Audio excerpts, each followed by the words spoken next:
nous allons faire la première émission où nous allons recevoir de nouveaux invités de cette émission Renaissance. Aujourd'hui, j'ai l'honneur de recevoir mademoiselle Chancelina Ganongo, styliste, modéliste, qui va nous parler de son histoire qui est absolument extraordinaire, qui va forcément toucher vos cœurs, vous interpeller, vraiment qui va nourrir votre foi.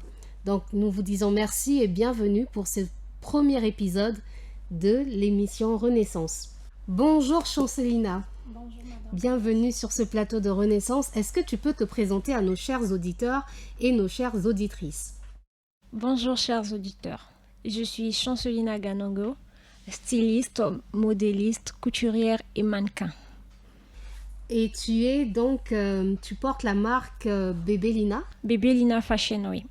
Donc tu es arrivée, tu vas nous expliquer, tu vas nous dire pourquoi nous te recevons aujourd'hui parce que c'est une histoire extraordinaire. Mais avant, nous voudrions revenir sur ton parcours parce que l'émission Renaissance s'intéresse au parcours et aux histoires de vie. Qu'est-ce qui fait que tu es une invitée très très particulière et pour nous, ton histoire nous intéresse. Donc nous avons besoin de savoir quel est ton parcours de vie. L'école, comment ça a commencé, tu as commencé où? Ah ça, ça c'est me faire repasser, mais ça, c'est très intéressant. J'ai commencé l'école à Soinké. J'ai commencé le CP1, CP2 à Soinké. CE1 jusqu'en classe de CM2 à Mokeko et de la 6e en 3e à Ouesso.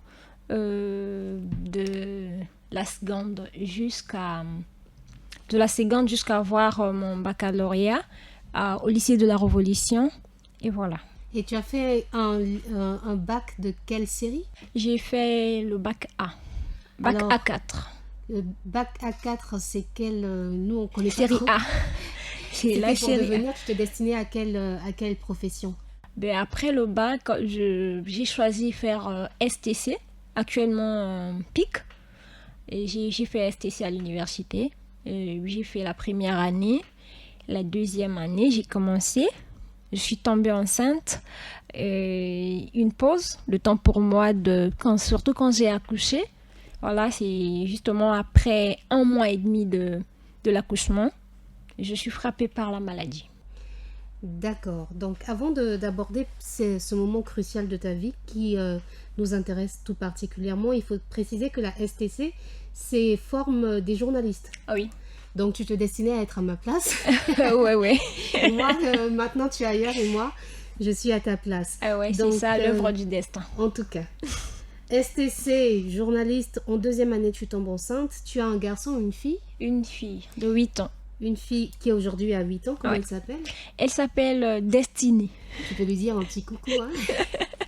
Coucou Destinée, bonjour à toi ma chérie. Donc, tu tombes malade en 2e année de 2e année de STC. STC. Est-ce Ouais. que tu peux nous parler de cette maladie si particulière? Oh oui, c'est une maladie très compliquée à vivre avec, surtout dans cette société qui est nôtre, pleine de jugements et de préjugés. Ce n'est pas vraiment facile, surtout de se relever. J'ai souffert des troubles mentaux après l'accouchement. Donc c'est ce qui a fait d'ailleurs que j'arrête avec les études parce que je ne pouvais pas continuer étant malade. Donc le temps pour moi de rester à la maison, je n'avais plus rien à faire parce que la lecture t'est interdite, tu ne peux pas lire, tu ne peux pas tenir le stylo, on veille sur toi et voilà. C'est là où je vais collecter les pannes qui se trouvaient dans la maison, mes pannes non cousues et voilà. Je prends l'aiguille à main, j'ai commencé à faire des modèles. Donc, on va aller étape par étape pour que nos auditeurs puissent avoir la possibilité de nous suivre. Donc, tu nous dis que tu es tombée malade et que c'est ça qui a causé l'arrêt de tes études parce que tu ne pouvais pas aller dans cet état. Ouais. Donc, il faut dire que c'est la toute première fois que ça t'arrive? Oui, c'était la toute première fois. Tu n'as jamais souffert de troubles mentaux avant? Non. Et pour toi qui vis ça, comment ça se manifeste? Comment tu sais que là, tu es malade? Bon, ce n'est pas aussitôt que les troubles arrivent. En fait, il y a toujours des signes que ça nous donne. Mais par négligence, et voilà, que cela fait qu'on arrive à un niveau de crise. Sinon, Au début, il y a toujours des signes. Déjà, tu rentres dans la dépression, voilà, et tu n'as pas l'appétit de manger, tu es là, tu es nerveuse, et voilà, c'est petit à petit jusqu'à ce que, voilà, ça se déclenche. Alors, tu parles de dépression. La dépression, c'est vraiment un sujet aussi qui intéresse beaucoup de jeunes aujourd'hui parce que beaucoup de jeunes se trouvent touchés par la dépression. Et tu dis qu'il y avait tu n'avais pas très envie de manger, parfois tu étais énervé et tout. Est-ce que avant que tu présentes ces signes-là, est-ce qu'il y avait une situation particulière qui s'est passée dans ta vie avec les amis, avec la famille, avec ton entourage ou c'est arrivé juste comme ça du jour au lendemain? Non, ce n'est pas arrivé comme ça du jour au lendemain. C'est d'abord un sujet que je n'aime pas parler, mais aussi longtemps que c'est lié à la cause de ma maladie, je n'ai pas le choix de garder cela. En fait, c'est arrivé que le papa de mon enfant enceinte 2 filles à la fois. D'accord. Et du coup, l'autre va se retrouver, l'autre n'a pas su garder sa grossesse. À un mois et demi, la grossesse se fait découverte. Il se retrouve chez les parents de monsieur, avec monsieur. Alors moi, je garde ma grossesse jusqu'à 5 mois. Et c'est à 5 mois qu'on va découvrir que je suis enceinte. Alors le temps pour moi de devenir, le beau-père décide de me laisser chez sa maman, puisque jeunes que nous sommes, on ne pouvait pas être dans une même maison pour éviter des disputes, des querelles à tout moment, étant donné que nous étions toutes les deux enceintes.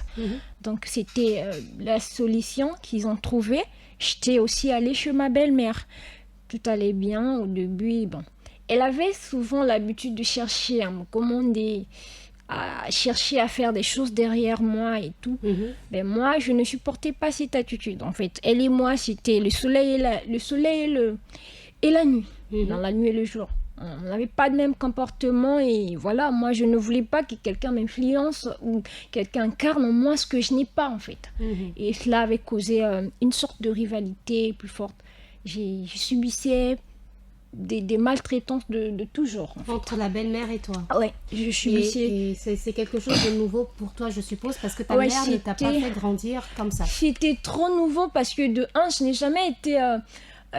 je ne m'étais jamais séparée de mes parents, mais voilà, je ne m'étais jamais séparée de mes parents et ma maman ne m'a pas élevée comme ça, même ma marâtre non plus.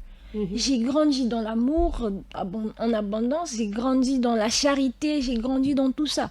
Et quand je vais dans un monde où il n'y avait pas vraiment toutes ces choses, alors cela incarne déjà une sorte de tristesse dans mon âme. En fait, je vis, je peux sourire, mais je ne suis pas moi en fait. Donc en vérité, là, en fait, tu vis un double traumatisme. Le premier, disons même un triple traumatisme. Je ne vais pas m'improviser psychologue, ça je n'ai pas le droit. Mais quelque part, la première chose, c'est que tu tombes enceinte. C'est déjà un événement important en soi. Dans la vie d'une femme, c'est ta toute première grossesse. Deuxième élément, tu tombes enceinte et tu apprends que ton copain a enceinté une autre fille. Troisième élément, tu es obligé de vivre avec une belle-mère qui n'est pas du tout maternelle, qui va te mettre dans une situation... On peut dire ça. Très difficile. Donc ça, c'est comme un cumul de facteurs. Et elle te rappelle à tout moment, ce n'est pas moi qui t'ai dit de tomber enceinte, ce n'est pas moi qui, voilà, vous voulez seulement précipiter la vie et tout. Voilà, tu vis avec ça tous les jours. D'accord. Et quand la dépression qui arrive, est-ce que ça se passe chez ta belle-mère ou bien on te ramène déjà chez tes parents? Comment ça se passe? Je suis tombée malade même quand les troubles ont commencé, ça a commencé chez eux. Ça a commencé chez eux et mes parents sont venus pour me chercher. Et il était nuit, il faisait nuit. Et là, ma mère va dire, bon, là, on est dans la rue, on n'est pas à la maison. Pas moyen de prendre les affaires de l'enfant pour les emmener toutes les deux. Donc, ce qu'on va faire, c'est que vous allez repartir d'abord avec l'enfant, vu qu'elle s'agite. Nous partons tous au même endroit et ça ne sera pas sécurisant qu'on emmène l'enfant. Vous restez avec l'enfant et demain, nous allons revenir pour prendre l'enfant et savoir comment emmener maman à l'hôpital. De leur côté, ils prennent ça à leur manière. Et demain, quand on part pour prendre l'enfant, ils refusent l'enfant pour dire que vous avez déjà... Hier, vous avez dit que nous, on part avec notre enfant, vous restez avec votre enfant. Donc, ce qui a fait que on n'a pas pris l'enfant. Déjà, ce matin-là, je m'étais quand même bien réveillée. Parce que j'ai pu donner le numéro de téléphone de mon petit ami pour qu'on puisse les appeler. On lui a appelé, on lui a dit de dire à papa On les attend pour qu'on m'emmène à l'hôpital.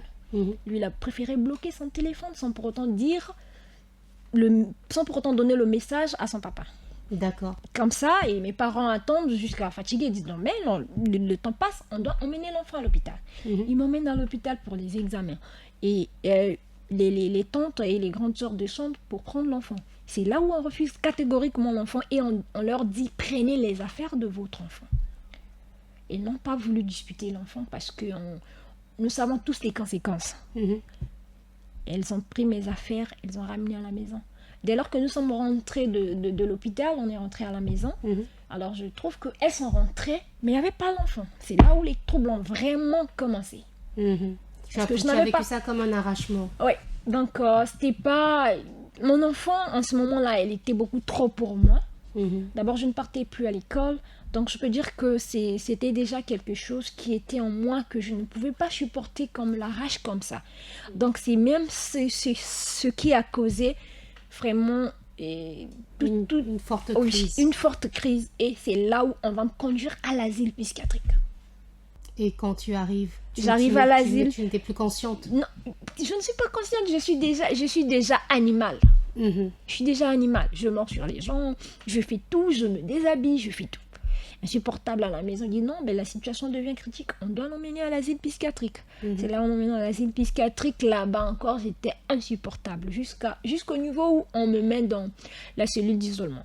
On t'a mis dans la cellule. La cellule d'isolement parce que j'étais insupportable. Quand on met les injections, ça ne marche pas et tout, voilà. C'était- Quand on met les injections, c'est pour te calmer. Tu Ah oui, te c'est calmes pour pas. me calmer, je ne me calme pas. Ok. Ah oui, ils étaient obligés de me mettre celui d'isolement. Je n'ai pas pu résister, j'ai cassé la porte.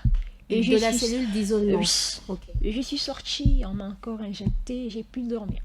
Et je suis rentrée dans cette période pendant 2 semaines, je ne réveillais presque pas. Dès que je me réveille, c'est la pagaille. Ils sont obligés de m'injecter encore. Donc en gros, tu as fait plusieurs jours, 2 semaines environ, Oui. où tu n'étais pas consciente Non, du tout. rien du tout. Ok. Et ton premier pic de conscience, à quel moment tu prends conscience et que tu réalises que tu es dans un hôpital? Oui, c'est Au bout de combien de temps? 2 semaines. Après 2 semaines, Oui. je vais dire à ma mère, regarde, il y a papa, je suis orpheline de père. Mhm. Je vais dire à maman, regarde, il y a mon père qui part. Il dit, ton père? J'ai dit oui, papa est là. Et puis j'ouvre les yeux, je lui dis, je demande les enfants. Elle me dit, les enfants sont à la maison. Je dis, non, mais moi je veux voir mes enfants. Elle dit, non, si toi tu veux voir les enfants, tu dois guérir, comme ça on va rentrer à la maison. Ça, je crois, c'était le 9e tu parles jour. des Ça, enfants. c'était le 9e. Les enfants de ma grande sœur qui Ah, étaient à ma d'accord. responsabilité. Ah d'accord. Donc je dis je veux voir les enfants et il me dit non, si tu veux voir tes enfants, tu dois guérir et on va rentrer à la maison. Là c'était le 9e jour. Il était question pour moi, c'était déjà une force pour moi de guérir vite pour rentrer à la maison voir mes enfants. Mais déjà, comment tu vis le fait de réaliser que tu es internée? Parce que je suppose que ce n'est pas facile. C'était un Tu es choc. jeune. C'était un choc et c'est d'ailleurs là où j'ai dit c'est fini pour moi. Je n'ai plus de vie. C'est fini pour moi, tout était perdu.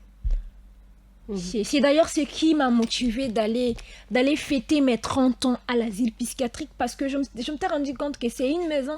Dès que tu traverses cette maison, Mhm. tu te rends compte que rien, tout est fini pour toi. Tu ne représentes plus rien dans la société, dans la famille, partout. Il y a tellement d'a priori, on a tellement de pensées bizarres autour de cet endroit Ouais, que quand toi tu réalises que tu es là, je tu te suis dis là que et pour voilà. moi, Quand tu as déjà souffert de cette maladie, c'est fini pour Tu- toi. Tu tu te te dis que dis- c'est fini. Mais ça, c'est d'ailleurs ça parce que je peux dire que c'est ça. c'est Parce une que phobie sociale. si ma belle famille m'a abandonnée dans cet état, c'est parce que pour eux, c'était fini pour moi. Mhm. C'était fini pour moi, mais ma famille n'a pas baissé les bras. Je n'ai pas manqué de médicaments pendant 2 ans de traitement. Mhm. Je n'ai pas manqué de médicaments. On préférait manquer tout sauf mes médicaments. Je n'ai Voilà. pas manqué de médicaments. J'étais suivie de près. Où que j'aille, quoi que je fasse, on me surveillait. Et donc, je suppose que tu vis une période, puisque là tu dis que tu dois vite te rétablir pour aller voir les enfants. Donc les enfants de ta sœur. Oui. Mais là, est-ce que tu as une pensée déjà pour ta fille que la belle famille a gardée? Je n'avais pas pensé, et c'est d'ailleurs ce qui me faisait encore... En fait, c'est ce qui a retardé même ma guérison. Parce que même quand je suis sortie de l'hôpital, ni mes parents ni moi, on savait là où était l'enfant. Sérieusement, je le dis sincèrement devant Dieu, on ne savait pas où était l'enfant. Ils se sont Pour moi, déplacés. Ils ont changé d'endroit. ils ont changé d'endroit. Non, la belle-maman était toujours là, mais c'est l'enfant qu'ils ont déplacé Oui, pour qu'ils ont couper carrément le lien avec pour toi. couper le lien avec moi et avec ma famille. D'accord. Oui. Et quand, donc, est-ce que ça, on te le dit? À quel moment tu te rends compte qu'on a déplacé l'enfant? Je ne me rends pas d'abord compte qu'on a déplacé l'enfant, mais pour moi, je me dis que l'enfant est morte. Ah. Pour moi, carrément, je me dis que l'enfant est morte et qu'on ne veut pas m'informer. Est-ce que tu le dis ou bien c'est une façon de te dire que, bon, j'oublie que j'ai eu un enfant? Je ne dis pas ça. Ou bien pour toi, elle est vraiment morte? En fait, je me pose des questions que je n'ai pas de réponse. Voilà. Où est mon enfant? On ne me dit rien. Mes parents ne me disent rien parce qu'ils ne savent pas. Et quand je prends le téléphone, quand je suis sortie de l'hôpital pour la maison, quand je prends le téléphone pour appeler ma belle-maman, c'est des insultes. C'est des insultes. On t'insulte directement. Directement. Sachant que tu as déjà subi tout ça. Sérieusement. Elle m'insulte carrément et voilà, folle, ne m'appelle plus. Elle et ses sœurs. Et elle m'insulte catégoriquement et là je raccroche. Je pleure. Tu pleures à cause des insultes? Non, je ne pleure pas seulement à cause des insultes, mais d'abord pour l'enfant. Et aussi pour des insultes. Et c'est ce qui faisait qu'au lieu de sortir de toute force comme me tiraient mes parents, mais je rentre encore dans le trou. Tu t'enfonçais? Oui, je m'enfonçais carrément. Parce que dans les coulisses, j'appelais toujours pour avoir les nouvelles de mon enfant. Ils m'ont même refusé le téléphone. Et pour un moment, pour que j'oublie un peu... pour que tu sois calme. Voilà. Mais moi, ça ne m'arrangeait toujours pas. Jusqu'à ce qu'elles étaient obligées de me chercher un autre téléphone. On m'a donné le téléphone. Sachant qu'il n'y a pas le numéro de ma belle-maman dedans. Aucun membre de la famille. Mais j'ai une bonne mémoire. Même si la maladie, cette fameuse maladie a failli m'arracher. Mais j'ai toujours une bonne mémoire. Tout me revient. Tout me revient. Donc après là, je pouvais appeler toujours ma belle-maman qui m'insultait parce qu'après là, ça me faisait mal. Ça me faisait tellement mal. Mais après, à un moment, chrétienne que je suis, je vais à l'église, il y a l'exhortation, il y a la prédication. C'était comme un pansement spirituel que je recevais. Avant, donc, quand tu es interné, tu as ton premier pic de conscience au bout de 2 semaines. Et on va t'autoriser les sorties au bout de combien de temps? 2 semaines. J'ai juste fait 2 semaines. Tu as fait 2 semaines. Ensuite, tu es sortie. Donc, tu suivais le traitement. À la maison. À la maison. Et je partais pour les contrôles. D'accord. Donc, quand tu as appelé la première fois l'enfant et que tu as reçu les insultes, tu n'as pas fait de crise? Non. Donc, si. Tu as fait une crise. Parce que je suis allée de crise en crise. En fait, tu as enchaîné les crises. Je suis allée de rechute en rechute. Parce que je pouvais aller mieux au bout de 6 mois, mais parce que après là, je m'étais quand même calmée. À l'église, on m'a rassurée, non, ne t'en fais pas, l'enfant est en vie. C'est vrai que nous, les enfants de Dieu, on est souvent combattus. Et ce n'est pas aujourd'hui que tu as été combattu. Ça n'a pas commencé avec cette maladie. Toi-même, tu sais ce que tu as traversé depuis ton enfance. Donc, c'est toujours le diable, c'est toujours les ruses du diable. Donc, toi, crois en Dieu, ton enfant est en vie. Et voilà, prends d'abord soin de toi. J'avais mis ça dans ma tête comme ça. Et ça a commencé à évoluer, Mais dès lors que je cousais déjà à la maison avec l'aiguille à main, parce que ça n'a pas commencé après la maladie que je cousais à la main. Non. Quand j'étais à la fac, je confectionnais déjà mes tenues pour aller à la fac à la main. D'accord. Donc, ma grande sœur avait même voulu que j'aille approfondir, mais je lui avais dit non, je ne peux pas aller maintenant. Je dois d'abord avoir ma licence. C'est là où je verrai comment combiner les deux à la fois. Sinon, pour maintenant, là, c'est pas possible. Quand je suis tombée malade, je me suis dit que je n'avais rien à faire. Je ne peux pas aller à l'école, je ne peux pas aller à la fac, je ne peux pas lire des livres. Parce que quand tu lis des livres, tu ne t'arrêtes pas à la lecture. Il y a le cerveau qui travaille. Donc, on m'avait interdit la lecture sauf la Bible. Donc là, tu as un suivi qui se passe au niveau de l'hôpital, c'est-à-dire que tu es en externe, mais tu suis tes médicaments, tu vas au contrôle. Oui. Tu nous as dit que tu as à la fois un psychiatre et un psychologue qui te suivent. Oui, jusqu'aujourd'hui. C'est 2 professions tout à fait différentes. Oui. Donc, jusqu'aujourd'hui, tu as ce suivi médical, mais il y a aussi la foi qui a joué, déjà pour te calmer. Beaucoup. Donc, voilà. Donc la foi intervient dans ton histoire déjà pour te dire que voilà, ce n'est pas la fin, que on a un adversaire, tu as un adversaire qui s'est toujours levé contre ta vie. Oui. Ce n'est pas la première fois qu'il le fait. Quand on t'a même demandé, revisite ton histoire, tu verras que tu as traversé des choses difficiles, sauf que là, c'est aller un peu plus loin. Donc, tu te raccroches à la foi, et la foi joue aussi sur ta santé, c'est-à-dire que ça te Ça calme. a joué de beaucoup. Parce que déjà, même à l'hôpital, quand je suis sortie de l'hôpital, quand on est allé à la maison, je prenais les produits comme il le fallait. Je respectais à la lettre. Ça, c'est très Mais important de le dire. quand on repart à l'hôpital, je fais pas bonne évolution. Je m'énerve même, je dis au psychiatre, mais si c'est comme ça, j'arrête avec les produits. Et c'est le psychiatre qui va me dire, tu prends les produits, oui. Tu respectes le traitement, oui. Mais est-ce que mentalement, tu te donnes une certaine force de guérison? Est-ce que ta foi en Dieu agit?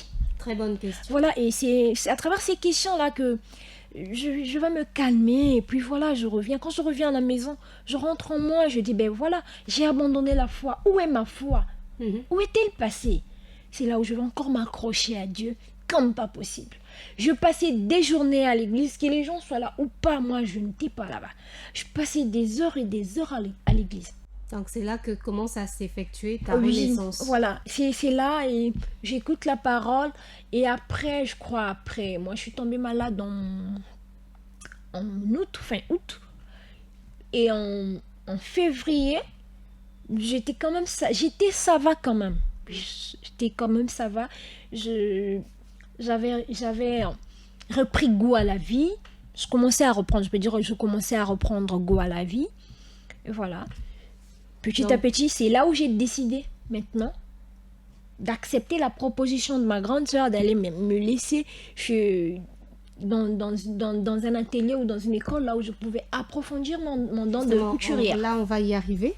Donc, tu as dit que pendant la période où tu enchaînais les crises et tout, tu restais à la maison. Oui, j'étais à la maison. Tu ne pouvais pas aller à l'école. La maison, hôpital, église. C'était ça ma vie. Maintenant, c'était ça ta vie justement. Oui. Quand ta vie est réduite à ne rien faire, à attendre, hein, tu vois le temps passer. Eh bien, c'est pas facile. Voilà. Parce que même à l'église,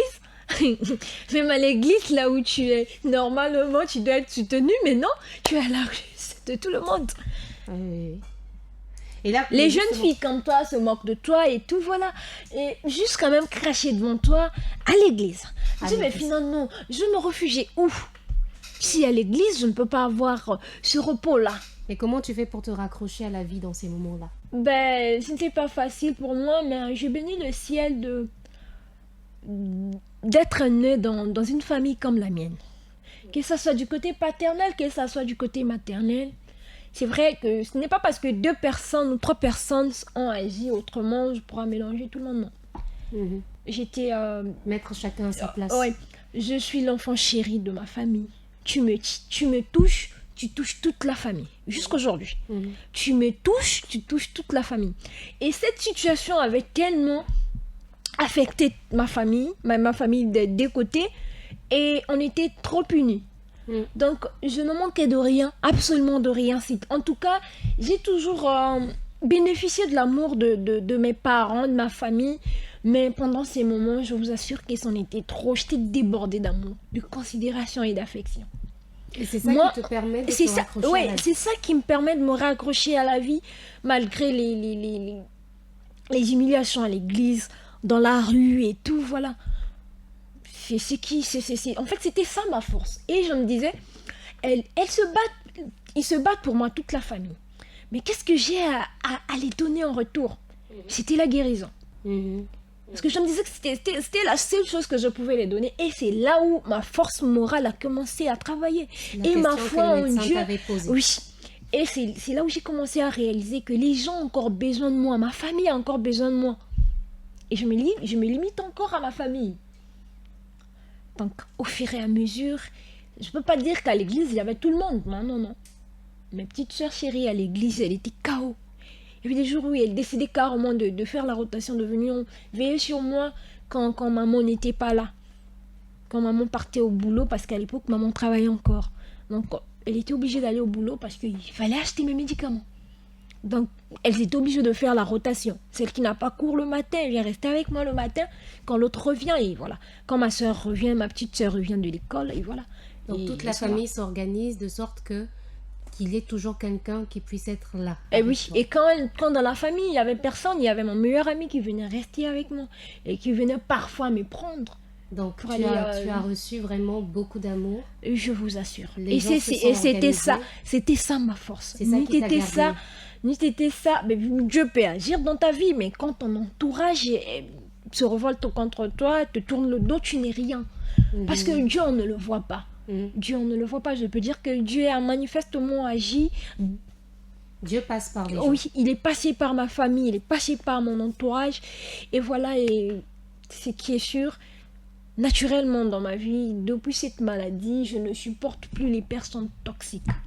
Quand tu es toxique pour moi, écoute, je n'ai pas de mépris, en fait, détester une personne, ça fait pas partie de mon vocabulaire. Parce que moi, je sais que aimer, c'est ça que je veux.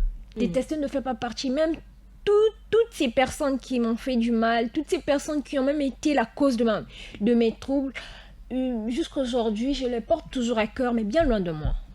D'accord. Là, on va vraiment, parce que là, tu dis quelque chose de très très important sur l'entourage, la nature de l'entourage, toxique ou sain. C'est vraiment quelque chose, des questions qui reviennent beaucoup en santé mentale. Oui.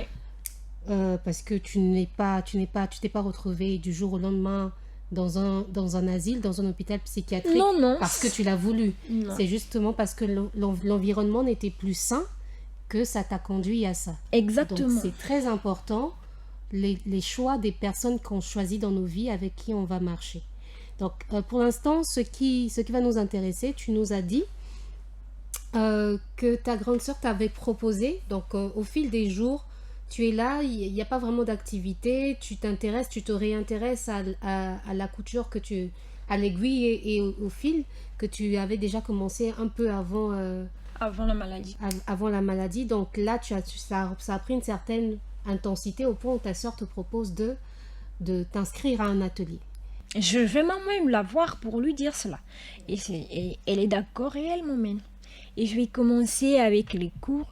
J'ai commencé, au lieu de rester concentrée sur ce que je faisais, non. J'ai encore pris le téléphone, j'ai appelé ma belle-maman pour demander des nouvelles de l'enfant. Vu que j'avais confectionné des tenues pour enfants, je voulais juste qu'on vienne chercher ça pour l'enfant. C'est là où elle va encore m'insulter, elle va me réduire à zéro. Lentement, je retombe dans une rechute qui va faire à ce que j'arrête avec la formation. Je prends une pause parce que je suis retombée malade. Il fallait aller à l'hôpital, il fallait prendre soin de moi, il fallait. Et cette période-là va vraiment durer. Jusqu'en 2017 passe, 2018, je passe à une période de travail de mémoire. Le médecin me dit, ok, tu peux reprendre tes activités. Moi, je lui dis, docteur, moi, je voulais enseigner. Est-ce qu'il y a-t-il du mal à ça? Le docteur me dit, il n'y a pas de mal à ça. Tomber malade ne signifie pas que tu dois arrêter. Ou bien, il y a des choses que tu peux faire et tant que tu te sens prêt, tu peux le faire. Il suffit juste de faire ce que tu veux. Si c'est ce que tu aimes, non, ça ne peut jamais te faire tomber malade. On tombe malade psychologiquement ou mentalement quand on nous force de faire quelque chose qu'on ne veut pas faire. Voilà. Même physiquement, parce qu'il y a la notion de ce qu'on appelle la somatisation. C'est-à-dire que ce qui commence dans la tête va finir par s'inscrire dans le corps. Oui. Donc se manifester au travers des maladies et tout ça. Donc c'est très important de choisir sa vie. Et pendant que nous sommes en train de parler, il y a une émission qui vient juste de passer lundi passé, dans laquelle j'ai témoigné, parce que moi aussi j'ai manifesté, j'ai somatisé. Donc chez moi, tu connais mon histoire, je suis drépanocytaire, mais moi je fais des crises liées au stress. Quand je suis trop stressée, je tombe malade, je fais des crises et puis ça peut aller très loin. Donc c'est très très important de faire ce qu'on aime. Moi je pense que aujourd'hui on exige beaucoup aux gens, on pousse les gens un petit peu comme des robots, mais quand tu n'as pas la structure mentale de supporter certaines choses, quand ton corps ne veut pas, ton cœur ne veut pas, tu vas lâcher. Et je pense que quelque part aussi, toi, tu l'as manifesté aussi. Ouais. Mais Donc, moi, ma question est très intéressante. Ce que je veux savoir, c'est que tu as fait la STC, mais à ce moment-là, pourquoi tu n'as pas voulu repartir vers ça? Puisque tu avais arrêté en 2e année, d'après ce que tu nous as dit. je n'ai pas voulu repartir vers la STC parce que quand on vit, on doit être visionnaire. Mhm. Je voyais mes papas vieillir, je voyais ma maman vieillir. Eh bien, moi, je me dis, ben, aujourd'hui, j'ai une situation qui est délicate. Parce que pour moi, je me disais que je vais jamais guérir. Sincèrement. Même si j'avais la foi et tout, pour moi, dans ma tête, dès quand on a grandi, là, quand on voyait une personne commencer avec des troubles, on disait c'est fini pour lui. Mm. Ça, c'est ce que j'avais en tête. Donc, peu importe ce que je faisais là, c'était essayer. Il n'y avait pas vraiment, il y avait pas vraiment de conviction en fait. J'essayais juste pour voir si ça va aller. Donc, au fil du temps, j'ai commencé à réaliser que pour moi, il était d'abord mieux d'avoir un gagne-pain pour savoir quoi faire de mes études que de continuer avec mes études et arriver à un certain moment de ma vie où je serais carrément une charge pour les gens. Je n'ai pas voulu de ça. Parce que même pour que j'aille faire la couture, on a eu des tensions, des périodes de tension avec mes papas. Avec les parents. Je m'excuse. Forcément. Avec mes papas. Ma maman, ma grande soeur, non, on n'a jamais eu de problème. D'abord, jusqu'aujourd'hui, ce sont les personnes sûres que je compte. Quand je veux entreprendre quelque chose, quand je veux me lancer dans quelque chose, je demande leur conseil. Parce que elles me soutiennent, elles comprennent elles savent que je prends des bonnes décisions. Et pourquoi ça a été un problème pour les hommes de ta famille? Bon, ça a été un problème pour mes papas parce que pour eux, ils disaient que je suis la plus intelligente de la famille. Que tu ne pouvais pas faire un métier des mains. Un saut métier et tout, voilà. Il faut préciser que c'est pas un seul métier. C'est pas un saut métier d'ailleurs. Moi, j'ai toujours dit que je suis fière d'être couturière. Je suis très très fière d'être couturière à un point que vous ne... Jusqu'aujourd'hui, quand vous me parlez, il y a des dossiers là-bas, je dis stop, j'ai un travail. D'accord. Je dis stop, j'ai un travail. Je suis très fière d'être couturière parce que c'est le premier métier du monde. Oui. Je le dis fièrement parce que quand Dieu a créé, une chrétienne que je suis, quand Dieu a créé Adam et Ève, c'est pas l'enseignement qui avait commencé, c'est pas... Non. Oui, il y a après l'enseignement parce qu'il leur a donné des recommandations. Oui. Mais quand ils ont commis, qu'est-ce que Dieu a fait? Il a pris les feuilles, il les a cousus. Donc, pour dire que ça fait partie des premiers métiers du monde. Donc, moi là, j'aime tellement la couture à un point que vous ne pouvez pas imaginer. Ça, donc, pour moi, ça ne me dérangeait pas. C'est une fierté. Pour moi, ça ne me dérangeait pas. Pour ma maman, ça ne la dérangeait pas. Ma grande sœur, d'ailleurs, ce sont les deux qui ont investi. Ce sont les deux qui ont investi. Elles ont investi pour ma formation. Elles m'ont acheté la machine. Donc, elles étaient déterminées. Alors, qu'est-ce qui a fait comment j'ai fait pour échapper aux tensions avec les papas? Il me fait asseoir, il me dit, ben écoute, moi j'ai entendu que tu pars à un atelier de couture pour la couture. Ben moi, écoute, tu me laisses ça. Ben après, à la fin, je vais finir par les convaincre avec mon talent. Je dis, ben écoute, tu m'arrêtes avec ça. Et nous, moi, tu sais, tous les rêves que tu m'as... Parce que moi, avec mon papa, avec mes petits papas, surtout celui qui m'avait appelé pour me faire asseoir, pour dire stop, avec lui, il était mon confident. Quand j'avais des projets, j'allais le voir, je lui en parlais et tout, sur l'écriture et tout. Et il m'encourageait. Sur l'écriture, il m'encourageait. Sur le journalisme, tout ce que j'avais comme projet à l'avenir, il était au courant. Donc pour lui, il voyait que quand je pars à la couture, je vais briser tous les rêves, tous les projets que je lui disais. Et non, en tout cas, c'était admissible pour lui. Et il me fait asseoir, il me dit, bah, écoute, femme, tu m'arrêtes là-bas. Moi-même, à partir de maintenant, moi-même, je vais ajouter de l'argent pour tes déplacements et pour autre chose. Comme tu m'as dit que c'est trop coûteux, là-bas, il faut... Non, d'accord, moi, je prends. Et chaque fin du mois, il me donnait de l'argent. Et qu'est-ce que je faisais avec cet argent? Pendant que lui donne de l'argent, moi, je lui dis, écoute, papa, je pars à la fac. Je m'habille correctement. Parfois, je passe par chez lui, je prends l'argent. Quand c'est la fin du mois, je prends l'argent. J'aurais tellement voulu qu'il soit encore en vie, mais hélas, il est parti. Tu trouvais des stratégies. Voilà, donc moi je lui disais, bon là je pars à la fac, on pouvait partir ensemble, et on prend le moyen. On prend le moyen, il était très sage ce monsieur. On prend le moyen, on vient, et là il m'emmène en ville quoi. Moi j'ai dit, le gars là me connaît pas encore. Quand il descend, il part au boulot, moi je descends là et je pars à la fac. Dès qu'ils sont, moi je détourne, je rentre, je prends le moyen, je repars à l'atelier de couture. J'ai appris, c'est comme ça que j'ai appris. Lui il croyait que moi je partais à la fac. Parce qu'il m'a accompagné Et toi, tu au moins détournais 2 à son 3 fois. argent. Lui, ça lui avait rassuré. Alors que moi, dès qu'il lui tournait le dos, moi, j'ai reparti à l'atelier de couture. Et c'est comme ça que j'ai bouffé l'argent là pour payer mes déplacements pour aller apprendre. C'est arrivé qu'on perd l'un de nos cousins. Maintenant, pendant la veillée, j'ai pris les tenues de mes frères et sœurs. J'ai cousu. Quand ils ont vu, Ouais, quand il a vu, il a dit, ben vous êtes tous tout jolis là. Yeah, qui vous a habillé comme ça? Ah, apparemment, c'est trop joli. Et il me dit, ben c'est ta fille? Quelle fille?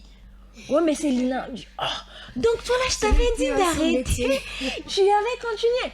Et puis moi, j'ai dit, bon, papa, d'accord, j'ai compris. Là, je le provoquais. Hein. Je dis, ben elle a du talent. Moi, ici, je l'ai approché. Je lui ai dit, ben écoute, papa, maintenant là, comme tu ne veux pas que je fasse la couture, j'ai compris que c'est pas bien. Je vais aller à la fac. C'est lui-même qui va encore me dire, tu vas aller où? Allez, continue, tu as du talent, continue, tu as ma bénédiction. Tu as mis tout le monde d'accord. Voilà. Et Exactement. voilà, et depuis là, il était d'accord. Et quand je manquais de quelque chose, il pouvait faire quelque chose pour mes déplacements. Et Jusqu'à c'est ce comme que... ça que ta carrière a été Ah oui, validée. oui. Parce que après que j'ai demandé au médecin pour l'enseignement, je me suis engagée aussi dans l'enseignement parce que j'ai enseigné. Ah, J'ai enseigné. En 2018, j'ai enseigné jusqu'à arriver pour entamer l'année 2018-2019. J'ai encore fait une rechute.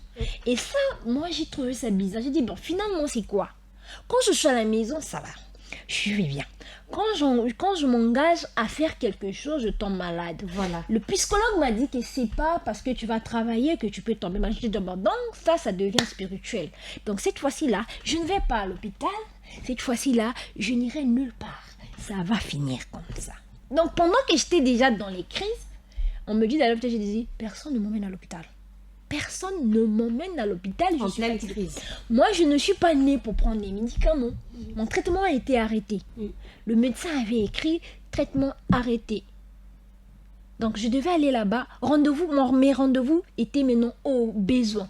Donc, c'est pas maintenant là que je viens d'arrêter le traitement que je vais reprendre avec les produits. Donc, vous me prenez pour qui? Non, mais attends, parfois, on doit vraiment parler aux esprits. Hein. Parfois, il y a ces esprits qu'on doit vraiment...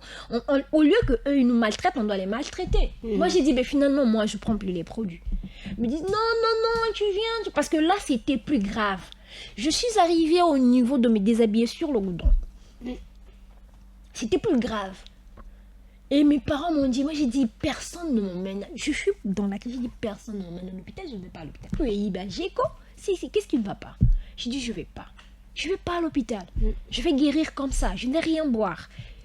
Je reste comme ça. Et qu'est-ce qui se passe? Après, les parents me disent, bon d'accord, comme tu dis que tu confirmes que c'est un problème spirituel, ça devient un problème spirituel, toi tu ne vas pas à l'hôpital, donc nous on va t'emmener chez une maman. J'ai dit, vous ne m'emmenez nulle part. Moi, je suis chrétienne, je prie à l'église Lobananzambe. Je suis baptisée là-bas. J'ai un Dieu que je ne peux pas trahir. Donc, si vous m'emmenez chez une maman, si vous m'emmenez chez un papa, c'est que j'ai trahi ce Dieu-là et je n'ai pas ce droit. Ou que, quoi que je devienne, je n'ai pas le droit de voir ailleurs.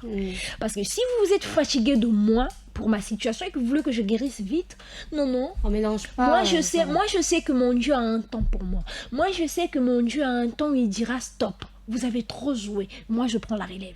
Moi, je sais que ce temps viendra. Donc, moi, vous ne m'emmenez nulle part. Je n'irai ni à l'hôpital, je n'irai ni là où vous voulez. Alors, dès lors qu'il voulait toujours que j'aille là où il me disait, j'ai fui.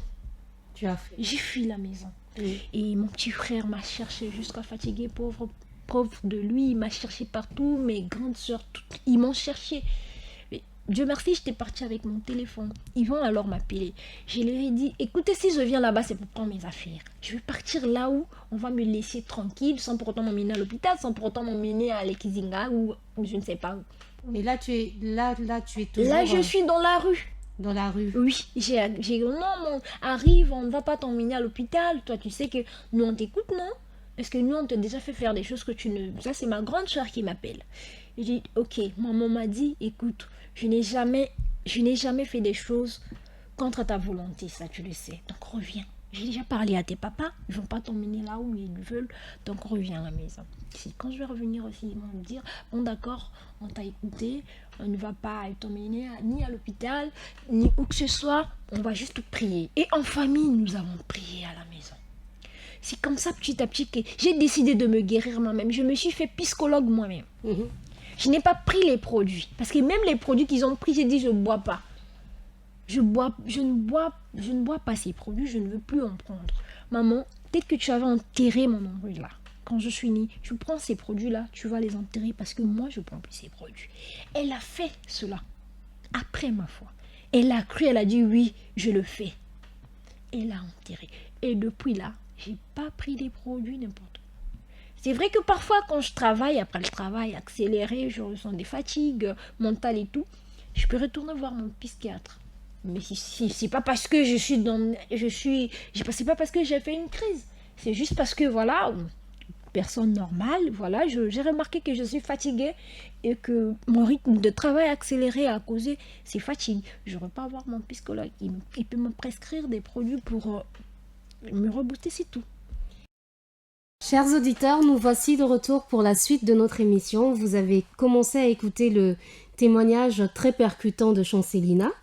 Donc, Chancelina, tu nous as raconté comment les premières crises sont arrivées, la toute première crise, le contexte dans lequel c'est arrivé, et puis comment tu vas enchaîner les crises, comment tu vas essayer de repartir, recommencer à vivre au travers de petites activités. Et tu as dit que chaque fois que tu restes à la maison, il n'y a pas de problème, mais quand tu veux commencer quelque chose, c'est là où ça se réveille. Tu as pris ta décision, plus de médicaments. Tu as demandé à tes parents d'enterrer ces médicaments. Et il y a un fait très important, c'est que vous avez prié en famille. Chose que vous n'avez peut-être pas fait avant, mais sur ta demande, vous avez prié et tu as décidé de ne plus prendre de médicaments. Donc, comment ça se passe par la suite? Oui, quand je veux enterrer les médicaments, en fait, mes papas, en tout cas, ils n'ont pas cette culture-là d'être vraiment... Ils sont chrétiens, ils vont à l'église, mais la foi, c'est pas leur problème. Parce qu'ils croient encore aux fétiches, aux histoires. Donc du coup, pour eux, ils s'attendaient à une rechute, en fait. Jusqu'à ce que je suis restée... J'ai passé les 3 mois, parce que je suis allée là-bas en juin. Du juin, je vais passer 6 mois à la maison sans rien faire. Le temps pour moi de reprendre mes forces. J'ai repris, je partais à la prière. Seulement la prière, je rentre à la maison. Et c'est en janvier 2019 que j'ai pris la décision de reprendre avec la couture. Et là, c'est encore mieux parce que je ne payais plus de déplacement. L'atelier se trouvait juste à côté, de l'autre côté du goudron, de là où je vivais. En fait, il fallait juste monter un peu la montagne pour arriver à l'atelier. Tu traverses le goudron, j'arrive à l'atelier. Et j'ai accéléré ma formation pendant 6 mois. Je partais de 8 heures. Même moi, pour quitter à l'atelier, mes maîtres me chassaient. Il faut partir, il fait nuit, tu es une femme, il faut rentrer. J'ai dit, ok, là j'arrête le travail, je rentre. J'ai accéléré ma formation pendant 6 mois. Et c'est arrivé encore en mois en mois de juin. C'est là où mon grand frère va me taper. Il me tire les cheveux et je fais une rechute. Et c'est la dernière rechute que j'ai eu à faire en 2019. Donc après cette rechute, c'est ma maman qui va décider. Parce que moi j'habitais avec ma maman. Quand mes papas ont vu, vous connaissez les histoires entre le côté paternel et le côté maternel. C'est oncle qui fait ça.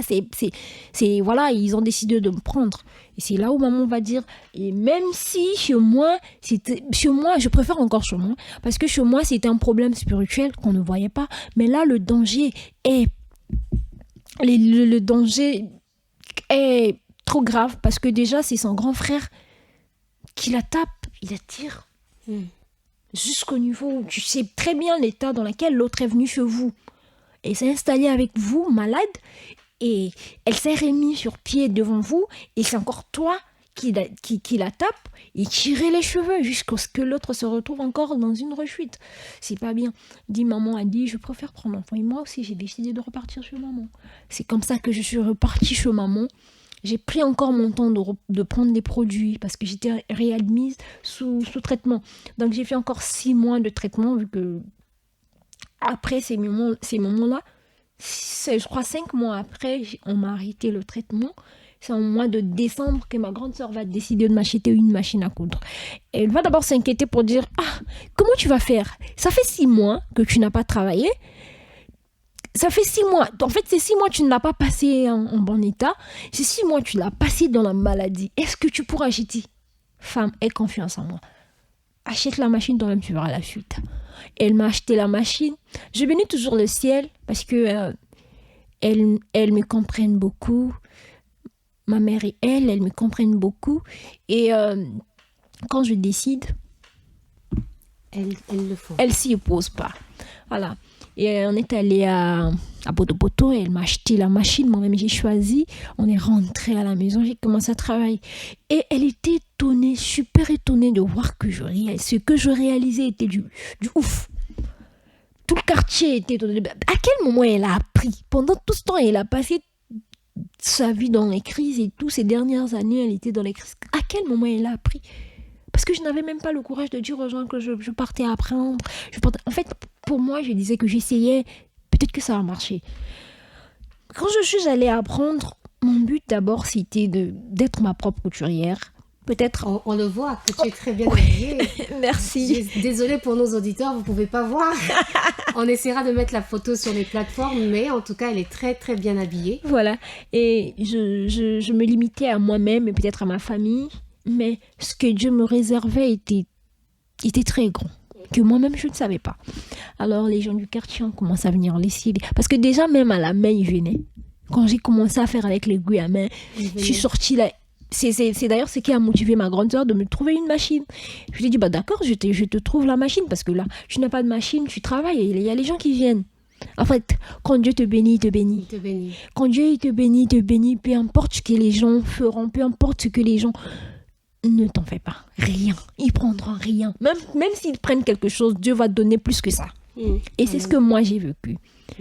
Donc déjà avec l'aiguille à main, les gens me faisaient confiance, ils emmenaient leur pagne, je leur faisais des jupes, je leur faisais des hauts. Et c'est ce qui a motivé ma grande soeur de me trouver une machine. Et quand j'ai trouvé la machine, c'était le pire. J'ai commencé à gaspiller le quartier, c'était là-bas, ma taillère. Et d'ailleurs, c'est comme ça qu'on m'appelle dans mon quartier quand je vais à Marcabadjou là-bas, c'est ma taillère. Et c'est comme ça qu'on a commencé à m'appeler comme ça. De la maîtresse à ma taillère. Donc parfois quand je pars dans les rues, les élèves c'est la maîtresse et là-bas c'est ma taillère. Et du coup, comme ils te connaissent. Et ben ouais, moi j'accepte seulement. Vous voyez, et j'ai commencé à exercer à la maison. 2019 est passé, on était déjà en décembre, donc 2020, j'ai travaillé, 2021, j'ai travaillé à la maison jusqu'à ce que je vais faire la rencontre de mes amis écrivains. Et ce sont mes amis écrivains qui vont encore me donner plus de visibilité. D'abord, ils font de moi leur styliste et ils se sont pas arrêtés là. C'était des publications par-ci, par-là. Et du coup, j'ai eu une visibilité et j'ai aussi commencé à participer au défilé de mode. Voilà. Et quand je parle de mes amis écrivains, et permettez-moi de les faire un petit coucou. Oh, c'est avec plaisir. Alors, on les recevra sans doute. Ils sont nombreux, ils sont vraiment nombreux. Je fais un petit coucou à Pensée Semi Sensi, je fais un petit coucou à Mavi Diawakana, je fais un petit coucou à Merveille Mbip, au Poète des Étoiles. Ils sont nombreux. Donc, on aura le plaisir d'en recevoir quelques-uns. C'est comme ça et j'ai eu plus de visibilité et je vais alors faire la rencontre de Missy Tété et elle est aussi écrivaine. Je vais faire la rencontre de Iloki, Missy Tété, qui avec elle on va faire une collaboration parce qu'elle a une agence de mannequins, Siama Agency, que je travaille avec d'ailleurs avec eux. Alors il y avait une activité qu'elles avaient organisée à Zola Fashion Week, c'était son idée d'ailleurs. Et j'ai participé pour la première fois au défilé de mode. C'est là où va commencer ma plus belle histoire avec la couture. C'est là où je n'étais pas seulement couturière, que j'ai finalement réalisé et confirmé mon identité de styliste, modéliste, créatrice, parce qu'il y avait même des mannequins qui étaient là, qui me disaient madame, ces tenues-là ne sont pas pour ces petits événements, ces tenues-là, je parle de Jafé qui est mannequin, il me dit madame, ces tenues-là ne ne sont pas des tenues de ces genres d'événements. Ces tenues-là, c'est pour la Fashion Week, c'est pour des grands événements. En tout cas, félicitations, vous avez du talent. Et voilà, tout a commencé comme ça. Et depuis là, je participe au défilé de mode. J'ai encore plus gagné la confiance de mon entourage pour les cérémonies de leur mariage. C'est moi qui confectionne des tenues. Donc, j'habille les mariés, les filles d'honneur, tout. Et voilà, c'est comme ça que c'est parti partout. C'est comme ça que le Et Seigneur j'ai commencé aussi à avoir des élèves, parce que je suis aussi formatrice, et je le dis. Oui, j'ai même reçu, à peine là, j'ai même reçu, imaginez, j'ai appris chez les Westaf, je reçois une Westaf qui vient apprendre la couture chez moi. Donc, c'est le talent qui parle. Voilà. Donc, elle a reconnu d'abord leur touche chez moi. Parce qu'elle est guinéenne, j'ai appris chez un Guinéen, et voilà du coup, et là franchement. Donc c'est comme ça que ça a commencé. Donc en 2021, j'ai travaillé à la maison. En 2022, j'ai décidé de sortir avec ma cadette en collaboration pour essayer un peu d'avoir plus de force, plus de matériel. On s'est associés, on a évolué jusqu'en 2020, fin 2022. Alors en 2023, on a ouvert 2 ateliers. Elle dans son atelier et moi dans mon atelier. Elle avait des élèves, on avait des élèves, on a partagé des élèves. Elle est partie avec 2, je suis partie aussi avec 2. Jusqu'alors, elle prend des élèves, moi aussi je prends des élèves. On évolue comme ça. Donc tu es rentrée dans une très très belle période de ta vie. Ah oui. Où tu ne subis plus. Et vous pouvez me croire, quoi que les gens disent sur moi, en bien ou en mal, rien ne peut m'atteindre. Je me suis fait une carapace que il n'y a que les bonnes choses qui peuvent pénétrer. Quand tout ce qui est mauvais là, Et les découragements et tout. Toutes les personnes qui doutaient de toi, aujourd'hui tu dis que tu ne fais plus attention à ce que les gens disent, mais forcément ils voient tes œuvres aujourd'hui. Ils les voient, il y a même ceux qui ont honte. Bien sûr. Il y a même ceux qui ont honte. Et je bénis le ciel parce que ce sont les mêmes personnes-là qui se sont moquées de moi que j'habille aujourd'hui. Ce sont ces mêmes personnes-là qui ont bébé Lina Fashion dans leur bouche. Et il y a même d'autres qui ont carrément fui Brazza, qui se sont réfugiés ailleurs. À cause du mal qu'ils font. Parce que quand tu souhaites du mal à une personne, il faudra que ça arrive, comme tu le veux. Voilà. Parce que quand ce mal-là tourne au bien, eh ben, tu es foutu. Parce que d'abord, tu n'avais pas supporté le fait de la voir comme il était. Et là encore, elle est restaurée, elle est devenue plus que ce qu'elle était. Mais donc, tu ne pourras pas supporter cela. Donc, c'est comme ça. Quand tu fais du bien, personne ne peut te faire du mal. Ça, c'est un très, très beau témoignage. Et ce qu'on retiendra surtout de ton histoire, c'est dans la vie, il faut être capable de choisir ses relations. Oui. Éviter les relations toxiques. Donc, toutes les personnes qui vont nous tirer vers le bas, des personnes qui insultent, qui humilient, qui rabaissent, qui te disent que tu ne vaux rien. Toi, au travers de ces très longues épreuves, parce que tu as quand même vécu une hospitalisation dans un cadre où très peu de gens mettent les pieds. Donc, on passe devant, on a des idées. Toi, tu as vécu ça, mais tu en es sorti vraiment béni. Et peut-être que si tu n'étais pas passé par là, aujourd'hui, bébé Lina aussi n'existerait pas. C'est ce que j'ai toujours dit, les voies de Dieu sont parfaites. Il fait tout avec une cause. Moi, dorénavant, quoi qu'il arrive dans ma vie, j'aime plus me plaindre de la vie. Et d'ailleurs, je fais du sourire mon meilleur ami. Chez moi, quand vous lisez souvent mes statuts, c'est sourire des bases. Tu souris, tu es mon pote. Tu souris pas quand tu es souvent triste. En tout cas, moi, je n'aime pas ce genre de personnes parce que soit je te contamine, là ça va. Mais si je vois que tu aimes rester triste et que tu veux vraiment rester dans cette attitude, moi, je me retire de toi parce qu'au fur et à mesure, tu vas finir par me contaminer. Et ben moi, je ne veux pas de ça. Moi, je veux profiter de la vie pleinement. Les soucis, ça ne manque jamais. Les problèmes, ça ne manque jamais. Mais cela ne signifie pas que parce qu'on a des problèmes, qu'on doit être triste. Non. Souriez à la vie, Moi, j'aimerais aujourd'hui parler comme Pierre Timou, qui nous a dit une fois que la vie, elle est bonne. La vie est belle et la vie est bonne. De ces 3 choses, je disais carrément mis dans ma tête et voilà, c'est comme ça, chaque jour je rencontre de belles personnes qui me renforcent encore d'énergie positive et voilà, c'est ça. Chers auditeurs, vous avez entendu les paroles de Chancelina Nganongo qui est donc styliste, modéliste, et nous avons eu vraiment un très très bon moment avec elle. Donc ça nous a renforcé dans notre foi, et c'est vraiment un petit peu comme l'histoire de Job. Tu peux atteindre le fond, Ouais. absolument, dans des endroits où, comme on disait, personne ne met les pieds, des endroits où même dans la mort, hein, parce que Dieu va même dans la mort, il Ouais. fait sortir les gens de la mort. Donc si Dieu a été capable de le faire pour elle, tout comme il a été capable de le faire pour moi, nous pensons qu'il peut le faire également pour vous. Il suffit de se raccrocher à la foi, il suffit de se raccrocher à ce Dieu-là. Chancelina, est-ce que tu as un dernier mot à dire à nos auditeurs? Ouais, j'ai un mot à dire aux auditeurs. Vous savez, on ne choisit pas de tomber malade. Et surtout pas, on ne choisit pas d'avoir les troubles mentaux. Ce sont des situations qui arrivent.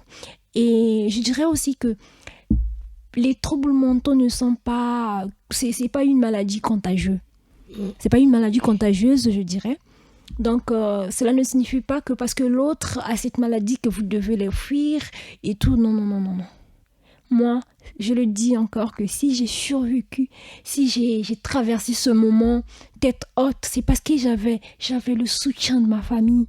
J'avais le soutien de ma famille biologique et de ma famille spirituelle.